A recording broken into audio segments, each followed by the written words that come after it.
কেউ যদি চরমুনাই আর জামাতকে ছাড়া ভোট দেয় তাহলে সে কাফের হয়ে যাবে। আমি আমার বক্তব্যে অটল।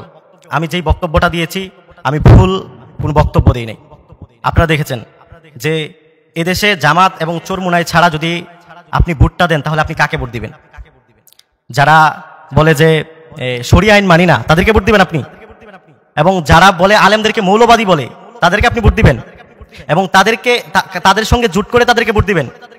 একটা কথা মনে রাখবেন যে যারা ইসলাম বিরোধী কথা বলে, যারা কোরআন এবং হাদিস বিরোধী কথা বলে, তাদেরকে যারা সাপোর্ট করে তারা হচ্ছে কোরআন এবং হাদিসের বিরোধী।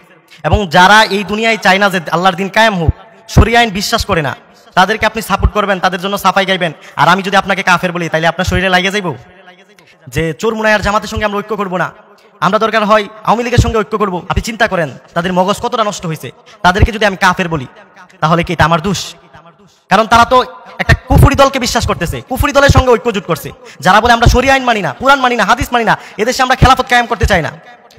তার আপনি জামাত ইসলাম ও চরমুনাইয়ের একটা কর্মীকে জিজ্ঞেস করেন যে আপনারা কি এই দেশে দিন কায়েম করতে চান, তারা নিঃসন্দেহে বলবে যে আমরা ক্ষমতায় গিয়ে দেশে কোরআন এবং হাদিস দিয়ে দেশকে পরিচালনা করতে চাই, এবং কোরআন এবং হাদিসের আর আমরা এই দেশের শরিয়া আইন কায়েম করতে চাই। আপনি যারা দিন থেকে খারাজ হয়ে গেছে তাদেরকে যদি আপনি সাপোর্ট করেন, ভোট দেন, তাহলে অবশ্যই আপনি কাফের।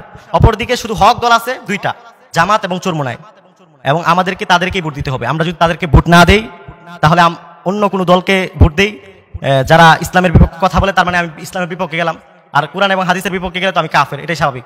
এজন্য আপনার ঈমান যদি রক্ষা করতে চান তাহলে জামাত এবং চরমুনাইকে ভোট দিতে হবে।